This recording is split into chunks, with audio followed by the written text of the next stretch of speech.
Hello students, good morning. अपना जो आज न्यू चैप्टर स्टार्ट होने जा रहा है आपके 11th क्लास का, पुष्पी पादपों का शरीर, यानी जो एंजियोस्पर्म प्लांट्स है उनका शरीर है वो किस प्रकार बना होता है। एंजियोस्पर्म प्लांट्स यानी पहले जो हमने पादप जगत पढ़ा था तो चारों पादप जगत मतलब विस्तार से पढ़ा था। सबसे पहले हमने सेवाल, फिर ब्रायोफाइटा, टेरिडोफाइटा, जिम्नोस्पर्म और थोड़ा बहुत एंजियोस्पर्म के बारे में था जो आपके सिलेबस से हटा दिया गया, इसलिए डिस्कस नहीं किया गया। उसके बाद आपके जो टॉपिक आता है मॉर्फोलॉजी वाला वो हम नेक्स्ट करेंगे। पहले हम पढ़ेंगे पुष्पीय पादपों का शरीर, यानी जो शरीर बना होता है, जिस प्रकार हमारा शरीर होता है उसी प्रकार पौधों का भी शरीर होता है। उसमें कोशिकाएं मिलकर उत्तक बनाती है, अंग बनते हैं, तंत्र बनते हैं, शरीर बनता है पूरा। तो वो सब हम इसमें डिस्कस करने वाले। जिस प्रकार हमारे शरीर में तंत्र और होते हैं, अलग अलग कार्य के लिए अंग होते हैं, वैसे प्लांट्स के अंदर नहीं होते। इनके अंदर सिर्फ उत्तक मिलकर ही क्या बनते हैं, संरचना बना लेते हैं प्लांट की। तो इसके अंदर हम सब ये पढ़ने वाले हैं। तो सबसे पहले हम परिभाषा लिखेंगे कि इस चैप्टर के अंदर हम क्या पढ़ने वाले हैं।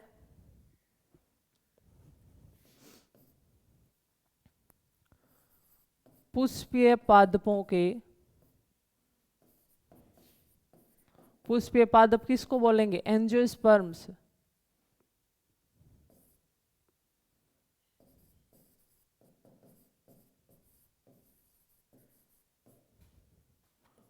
पुष्पीय पादपों के शारीरिक संरचना का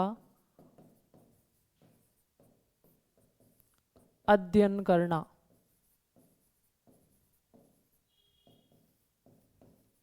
तो इस चैप्टर के अंदर हम पुष्पीय पादपों के शारीरिक संरचना का क्या करेंगे, अध्ययन करेंगे। ठीक है। अब देखिए, जो पादपों का शरीर होता है वो मुख्यतः उत्तकों से मिलकर बना होता है। दो प्रकार के उत्तक होते हैं, एक होता है सरल उत्तक और एक होता है स्थायी उत्तक। तो स्टूडेंट्स, आपको पता है कि उत्तक किससे मिलकर बने होते हैं। उत्तक है वो कोशिका से मिलकर बने होते हैं, यानी कोशिका किसका निर्माण करती है, उत्तकों का।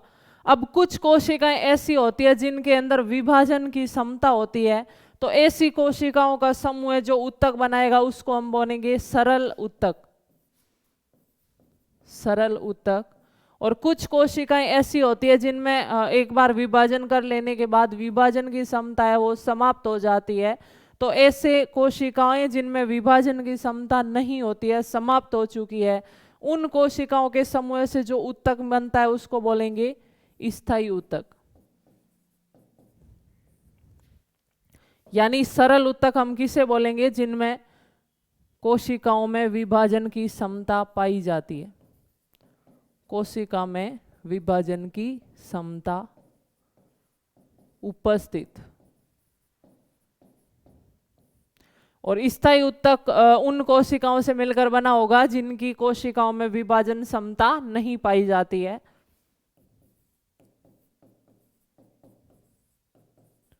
कोशिकाओं की विभाजन क्षमता समाप्त। ठीक है। तो इस प्रकार जो जीवों पर, जो प्लांट्स का शरीर है वो दो प्रकार के उत्तकों से मिलकर बना होता है। वे उत्तक जिनकी कोशिकाओं में विभाजन की क्षमता होती है, वो नई नई आगे कोशिका बनाती रहती है, उनको बोला जाता है सरल उत्तक। और जिन कोशिकाओं में विभाजन की क्षमता नहीं पाई जाती है उन्हें क्या बोलेंगे, स्थायी उत्तक। और उत्तक किसे बोलेंगे, कोशिकाओं के समूह को। पहले आप यहाँ तक नोट कर लीजिए, फिर मैं इनको परिभाषा के रूप में लिखवाती हूँ। अगर किसी को सीधा ऐसे समझ आता है आप नोट कर सकते हो।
तो इन पॉइंट्स को स्टूडेंट्स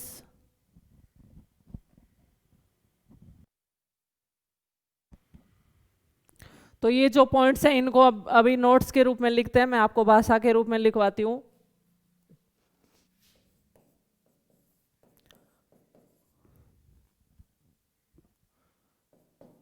कोशिकाओं का समूह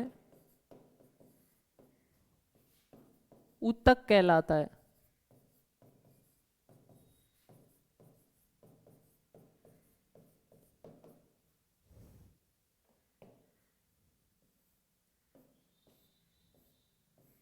कोशिकाओं का समूह ऊतक कहलाता है।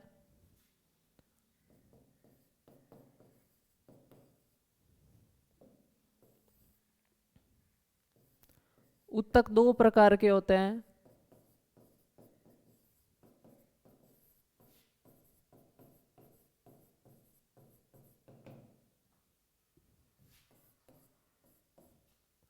सरल ऊतक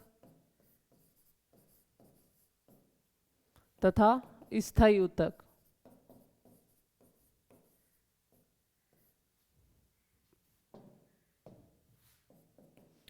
विभाजन समता युक्त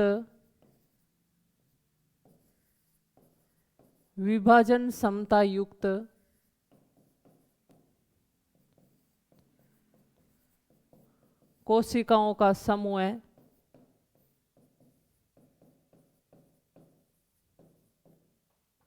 सरल ऊतक कहलाता है।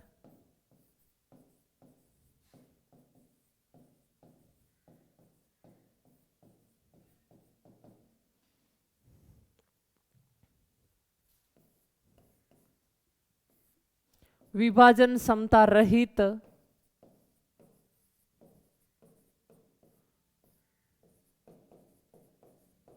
या विभाजन समता समाप्त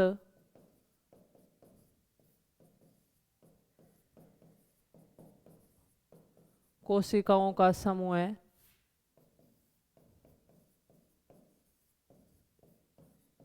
स्थायी ऊतक कहलाता है।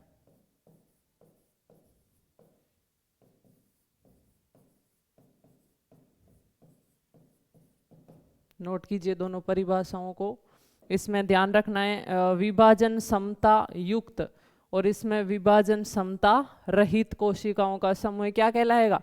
विभाजन समता युक्त तो होगा सरल ऊतक और विभाजन समता रहित कहलाएगा स्थायी ऊतक।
तो स्टूडेंट्स ये हमने दो प्रकार के उत्तक देखे, सरल उत्तक और स्थायी उत्तक।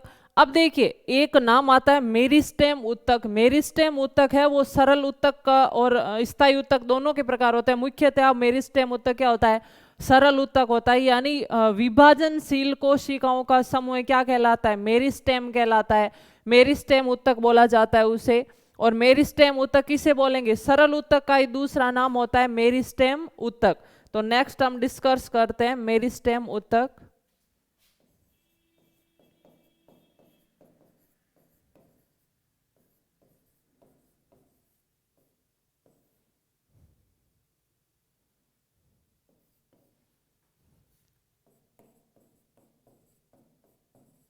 ये एक प्रकार का सरल उत्तक ही है।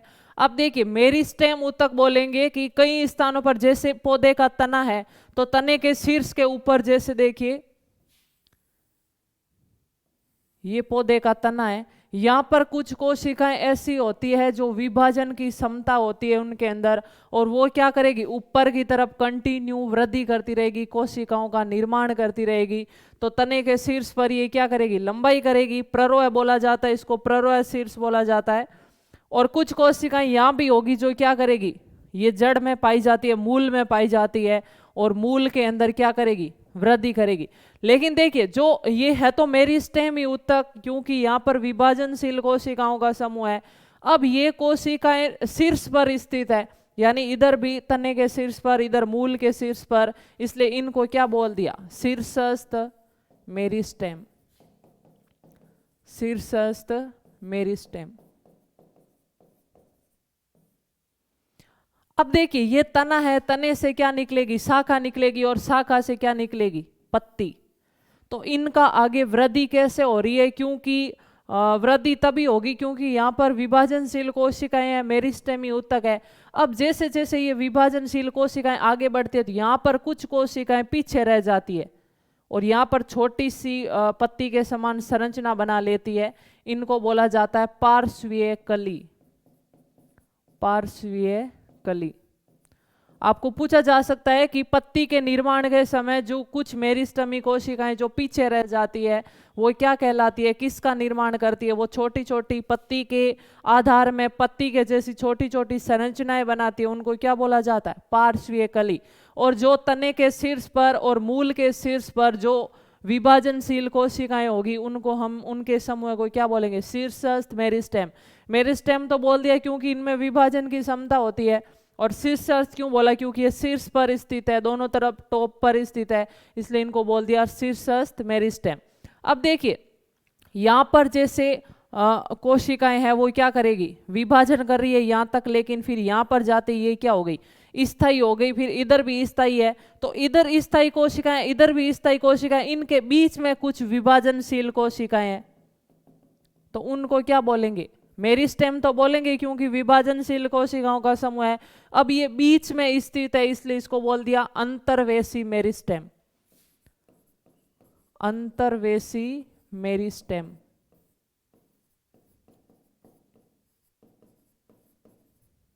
और ये इस प्रकार का मेरिस्टेम पाया जाता है घास में। यानी जैसे देखिए ये घास उगी हुई है, ये घास उगी हुई है, हम देखते हैं कि जैसे जैसे पौधा क्या करता है, पौधा घास का एक छोटा सा पौधा होता है घास का, तो जैसे जैसे पशु क्या करते हैं, इस घास को खाते हैं, जैसे इसका अंतर्वेशी मेरिस्टेम यहाँ पर होगा, यानी बीच में विभाजन युक्त कोशिकाएं हैं। अब जैसे जैसे पशु क्या करेंगे, इस घास को खाएंगे, हम देखते हैं ना पशु जैसे जैसे घास को खाते हैं तो वापस उग जाती है। क्यों उग जाती है, क्योंकि पशु ने यहाँ से ऊपर के भाग को जैसे जैसे खाया तो नीचे मेरिस्टेम तक वापस ऊपर के भाग को बना देगा। क्यों बना देगा, क्योंकि उसमें विभाजन क्षमता है। अगर यहाँ पर बीच में मेरिस्टेम नहीं होता तो अगर पशु एक बार घास को खा लेता तो वापस नहीं उग पाती। तो अंतर्वेशी मेरिस्टेम के कारण ही घास क्या है, वापस उग जाती है। तो ध्यान रखना, आपको पूछा जा सकता है, बहुत इंपॉर्टेंट एग्जाम्पल है कि घास में कौन सा मेरिस्टेम पाया जाता है, तो घास में अंतर्वेशी मेरिस्टेम पाया जाता है। यह आपको पूछा जा सकता है कि पौधे की तने की लंबाई में और मूल की लंबाई में वृद्धि किस मेरिस्टेम उत्तक के कारण होती है, तो आपको ध्यान रखना है तने की लंबाई में वृद्धि तने की लंबाई में वृद्धि, सॉरी यहाँ लंबाई होगा, तने की लंबाई में वृद्धि और मूल की लंबाई में वृद्धि।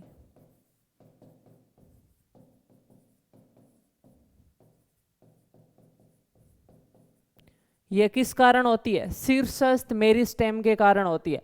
अब कुछ मेरिस्टेम ऐसे होते हैं जो साइड में पाए जाते हैं, यहां पर पाए जाते हैं, इस प्रकार की कोशिकाएं होती है जो साइड में पाई जाती है। अब देखिए साइड में होगी तो ये क्या करेगी? इस प्रकार कोशिकाओं की वृद्धि करेगी, तो इससे क्या होगी? तने की मोटाई में वृद्धि होगी। पार्श्व में पाई जाती है, ये साइड में पाई जाती है, इसलिए इनको बोला जाता है पार्श्वीय मेरिस्टेम। पार्श्वीय मेरिस्टेम। और इस मेरिस्टेम के कारण क्या होगा? तने की मोटाई में वृद्धि, तने की मोटाई में वृद्धि। आया समझ में आपको? तो मेरिस्टेम किसको बोला जाएगा? इस मेरिस्टेम एक प्रकार का सरल उत्तक ही है, यानी विभाजनशील कोशिकाओं का समूह क्या कहलाता है? मेरिस्टेम उत्तक कहलाता है। ये कई प्रकार का होता है। सबसे पहला कौन सा है? सबसे पहला है आपके शीर्षस्थ मेरिस्टेम। शीर्षस्थ मेरिस्टेम। इसमें आपको क्या पॉइंट ध्यान रखना है? इसमें यह है मेरिस्टेम तने के आधार, ये मेरिस्टेम है जो तने के ऊपरी भाग में और मूल के ऊपरी भाग में शीर्ष पर पाया जाता है, इसलिए इसको शीर्षस्थ मेरिस्टेम कहते हैं। आपको पूछा जा सकता है शीर्षस्थ मेरिस्टेम कहाँ पर उपस्थित रहता है, तो आपको ध्यान रखना है ये प्ररोह के शीर्ष पर, इसको भाग को प्ररोह बोलेंगे जो जमीन से बाहर होगा, प्ररोह के शीर्ष पर और मूल के शीर्ष पर पाया जाता है। इस मेरिस्टेम के कारण पौधे की लंबाई में वृद्धि होती है शीर्ष की तरफ तथा मूल की तरफ, इसलिए इसको क्या बोल दिया? शीर्षस्थ मेरिस्टेम। आया पॉइंट समझ में? पहला मेरिस्टेम शीर्षस्थ मेरिस्टेम, ये कहाँ पाया जाता है? ये प्ररोह के शीर्ष पर और मूल के शीर्ष पर पाया जाता है। ठीक है। तीसरा पॉइंट, इसका कार्य क्या है? इसका कार्य पौधे की लंबाई में वृद्धि करना। ठीक है। फिर दूसरे प्रकार का मेरिस्टेम अंतर्वेशी मेरिस्टेम। ये जो मेरिस्टेम है वो स्थायी कोशिकाओं के बीच में पाया जाता है और पशुओं द्वारा खाए गए भाग को पुनः स्थापित करता है। जैसे घास के अंदर कौन सा मेरिस्टेम होता है? अंतर्वेशी मेरिस्टेम। फिर तीसरे प्रकार का है आपके पार्श्वीय मेरिस्टेम, जो तने के साइड में कोशिकाएं पाई जाती है, जिसके कारण तने की मोटाई में वृद्धि होती है, उसको क्या बोला जाता है? पार्श्वीय मेरिस्टेम बोला जाता है। ठीक है। और आपको पूछा जा सकता है पार्श्वीय कली किसको बोलेंगे, तो पार्श्वीय कली पत्ती की मेरिस्टेम कोशिकाएं जो विभाजन कर रही है आगे, वो कुछ पीछे कोशिकाएं छूट जाती है और जिनके कारण पत्ती के साइड में कुछ छोटी छोटी कलियां निकल जाती है, उनको क्या बोलेंगे? पार्श्वीय कली। तो 4 पॉइंट ध्यान रखने आपको इतने से डायग्राम के अंदर। कौन कौन से पॉइंट है? पहले तो ध्यान रखना है मेरिस्टेम किसे कहा जाता है? स्थायी सरल कोशिकाओं का एक प्रकार है, एक प्रकार का मेरिस्टेम, यानी विभाजनशील कोशिकाओं का समूह मेरिस्टेम ही उत्तक कहलाता है। ये 3 प्रकार का होता है, शीर्षस्थ मेरिस्टेम, अंतर्वेशी मेरिस्टेम और पार्श्वीय मेरिस्टेम। शीर्षस्थ मेरिस्टेम टॉप पर पाया जाता है, जिसके कारण पौधे की लंबाई में वृद्धि होती है। अंतर्वेशी मेरिस्टेम स्थायी कोशिकाओं के बीच में पाया जाता है, ये घास में पाया जाता है और घास का जो पशु भाग खा लेते हैं उसको वापस पुनर्जीवित करने में सहायक होता है। तीसरा है पार्श्व मेरिस्टेम, जो साइड में पाया जाता है और इसके कारण तने की मोटाई में वृद्धि होती है। और पार्श्वीय कली पत्तियों के साइड में जो आधार में जो छोटी छोटी कलियां निकलती हैं, उनको क्या बोलेंगे? पार्श्वीय कली। ठीक है। तो ये इस प्रकार के पॉइंट थे आपके, तो इसको नोट कर लीजिए डायग्राम को, फिर मैं आपको इनको पॉइंट्स के रूप में लिखवा देती हूँ।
तो स्टूडेंट्स अब ये जो पॉइंट हमने नोट किए इसको हम विस्तार से लिखते हैं।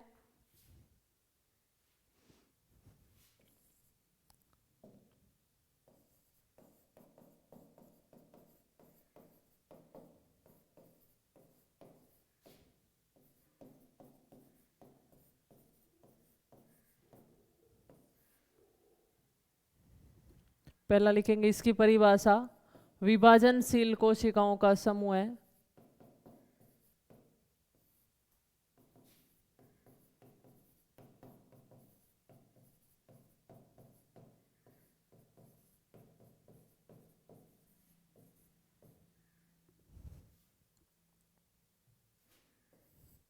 तीन प्रकार,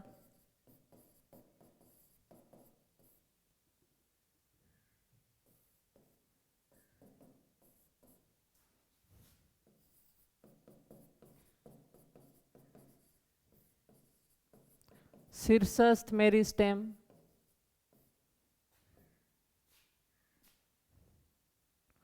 अंतर्वेशी मेरिस्टेम। देखिए जो शीर्षस्थ और अंतर्वेशी मेरिस्टेम है वो प्राथमिक मेरिस्टेम भी कहलाते हैं, और जो पार्श्व मेरिस्टेम है वो द्वितीयक मेरिस्टेम कहलाता है। तो हम इन्हें इस प्रकार भी लिख सकते हैं।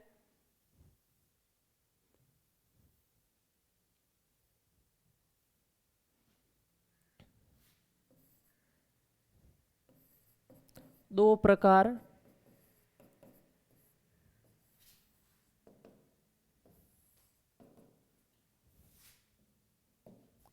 प्राथमिक मेरिस्टेम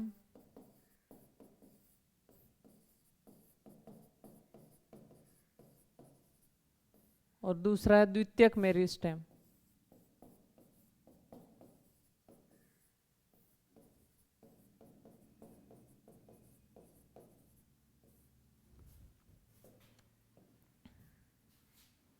प्राथमिक मेरिस्टेम दो प्रकार के, शीर्षस्थ मेरिस्टेम और अंतर्वेशी मेरिस्टेम, और द्वितीयक मेरिस्टेम होगा पार्श्व मेरिस्टेम।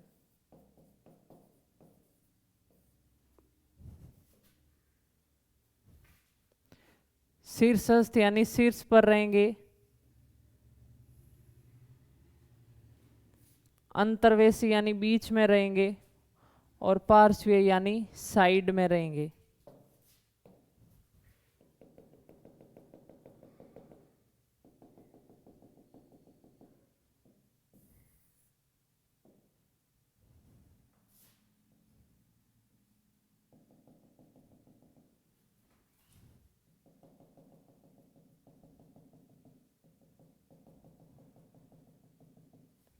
ठीक है, इनके उदाहरण क्या है शीर्षस्थ में लिखें कहां पर पाए जाते हैं, प्ररोह है तथा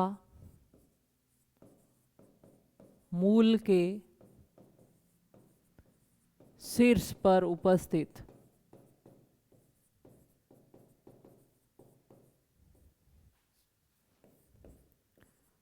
पौधे में लंबाई में वृद्धि का कारण कौन सा मेरिस्टेम होता है, शीर्षस्थ मेरिस्टेम। ठीक है, फिर अंतर्वेशी मेरिस्टेम स्थायी कोशिकाओं के मध्य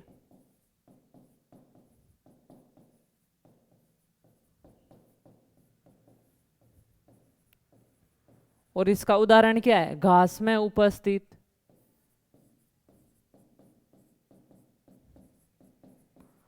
घास में पशु द्वारा खाए गए भाग को ये क्या करते हैं, पुनर्जीवित करते हैं। ठीक है, और इनके कारण पौधों की लंबाई में वृद्धि होती है। ये पाए जाते हैं तने के बगलों में या साइड में।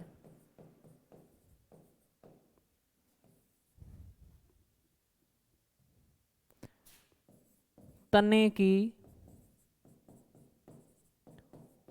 मोटाई में वृद्धि का कारण। ठीक है, नोट कर लीजिए मेरिस्टेम ऊतक को।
तो स्टूडेंट्स ये अपने थे प्राथमिक और द्वितीयक मेरिस्टेम। इनको प्राथमिक क्यों बोला जाता है? क्योंकि ये जिन पौधे के जीवन में सबसे पहले आते हैं और प्राथमिक के बाद कौन से आते हैं? द्वितीयक आते हैं। तो इसलिए ये पॉइंट भी नोट कर लेना आप।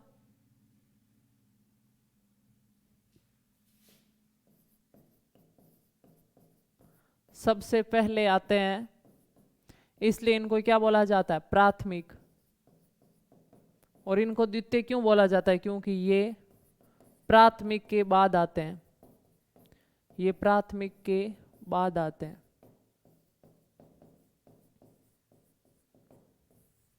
और आगे हम जब डिस्कस करेंगे आपके सामने नाम आएगा पूलीय कैम्बियम, अंतरापूलीय कैम्बियम, कोर्क कैम्बियम। वो सिर्फ किसके उदाहरण है? द्वितीयक मेरिस्टेम के। यानी प्राथमिक विभाजन कोशिकाएं नहीं होती, द्वितीयक जो प्राथमिक के बाद विभाजनशील कोशिकाएं होती है वो सब इसके उदाहरण होंगे द्वितीयक मेरिस्टेम के। तो इसके और उदाहरण भी है, वो ध्यान रख लेना, जो आगे हम डिस्कस करेंगे।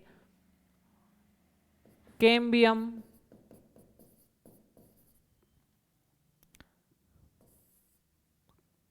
आगे चलो हम नोट बना के लिख लेंगे, पहले यहां तक नोट कर लिया। अब नेक्स्ट हम देखते हैं पूलीय कैम्बियम,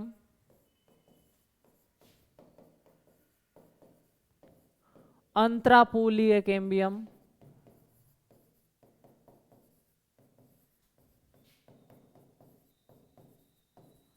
तथा पार्श्वीय कैम्बियम, कोर्क कैम्बियम।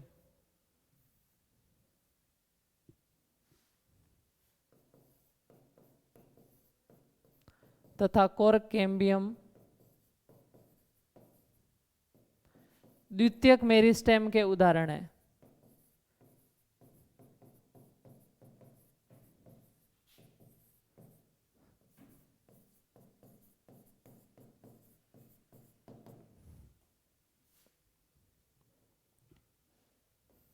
तो पूलीय कैम्बियम, अंतरापूलीय कैम्बियम तथा कोर्क कैम्बियम किसके उदाहरण है?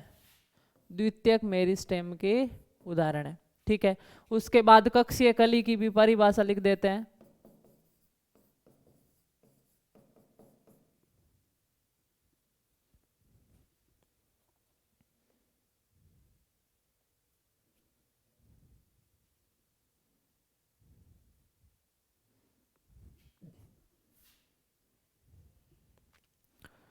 तो हम लिखते हैं कक्षीय कली यानी तने की लंबाई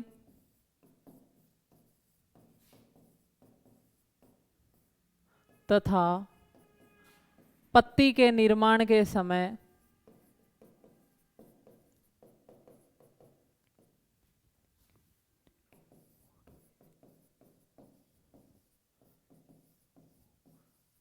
कुछ कोशिकाएं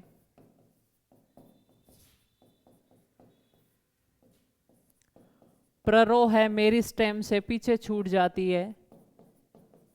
प्ररोह है मेरिस्टेम यानी जो तने के ऊपर की तरफ लंबाई में वृद्धि कर रहा है। प्ररोह है मेरिस्टेम से पीछे छूट जाती है।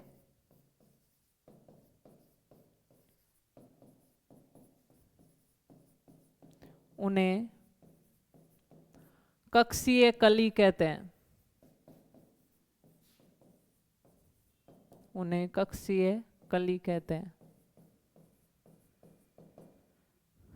और इस कक्षीय कली के कारण क्या बनते हैं? फूल और शाखाएं बनते हैं। तो ये इंपॉर्टेंट पॉइंट है। कक्षीय कली के कारण फूल तथा शाखाएं बनती है।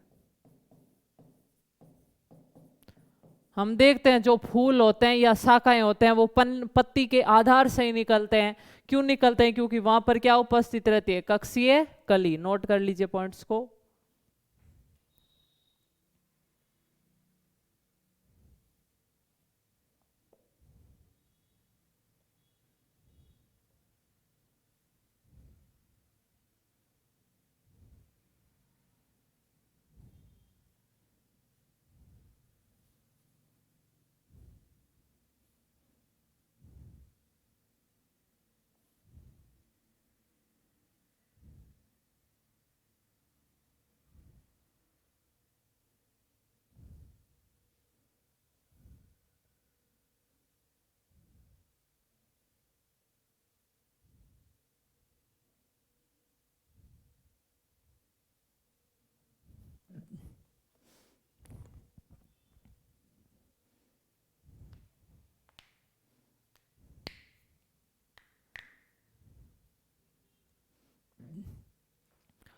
तो देखिए स्टूडेंट्स, ये हमने विभाजन युक्त कोशिकाओं के समूह यानी सरल उत्तक या मेरिस्टेम उत्तक के बारे में अध्ययन किया। देखिए जो मेरिस्टेम उत्तक की कोशिकाएं होती है वो विभाजन करती है और नई कोशिकाएं बनाती है। तो जो नई कोशिकाएं बनेगी उनके अंदर आगे विभाजन की क्षमता नहीं होती है, यानी उनमें विभाजन की क्षमता समाप्त हो जाती है। तो उस प्रकार की कोशिकाएं का समूह फिर क्या कहलाएगा? स्थायी उत्तक। तो देखिए जैसे ये आपके प्रारंभिक कोशिकाएं थी जो विभाजन क्षमता युक्त थी, यानी इनको हमने बोल दिया मेरिस्टेमी कोशिकाएं या मेरिस्टेमी उत्तक, यानी इनका समूह क्या कहलाएगा? मेरिस्टेमी उत्तक। ये विभाजन करेगी और नई कोशिकाएं बनाएगी। जैसे इसने नहीं बना ली, इसने नहीं बना ली, इसने भी नहीं बना ली, इन्होंने भी नहीं बना ली, इन सब ने नहीं बना ली। तो ये जो नई कोशिकाएं बनी है इनके अंदर विभाजन की क्षमता नहीं होगी।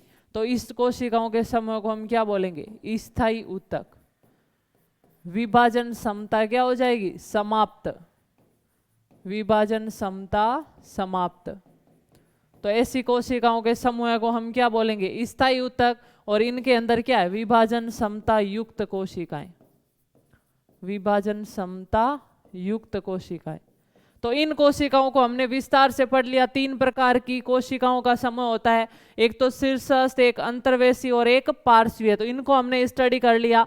अब इन कोशिकाओं का विभाजन करने के बाद जो नई कोशिकाएं बनी ये आगे विभाजन नहीं कर सकती, ये नई विभाजन करके नई कोशिका नहीं बना सकती। तो इन कोशिकाओं के समूह को हम क्या बोलेंगे? स्थायी उत्तक। स्थायी उत्तक भी 2 प्रकार होते हैं, एक होता है सरल स्थायी उत्तक, एक होता है जटिल स्थायी उत्तक। यानी जब एक ही प्रकार की कोशिकाओं का समूह होगा जिनमें विभाजन की क्षमता नहीं होगी तो उनको हम बोलेंगे सरल स्थायी ऊतक, और जब विभाजन क्षमता रहित अलग अलग प्रकार की कोशिकाओं का समूह होगा तो उसको हम बोलेंगे जटिल स्थायी ऊतक। तो इसके बारे में हम डिस्कस करेंगे नेक्स्ट क्लास के अंदर। आज तक स्टूडेंट्स अपनी अभी तक की यही क्लास थी, मिलते हैं नेक्स्ट क्लास के अंदर, तब तक के लिए थैंक यू सो मच।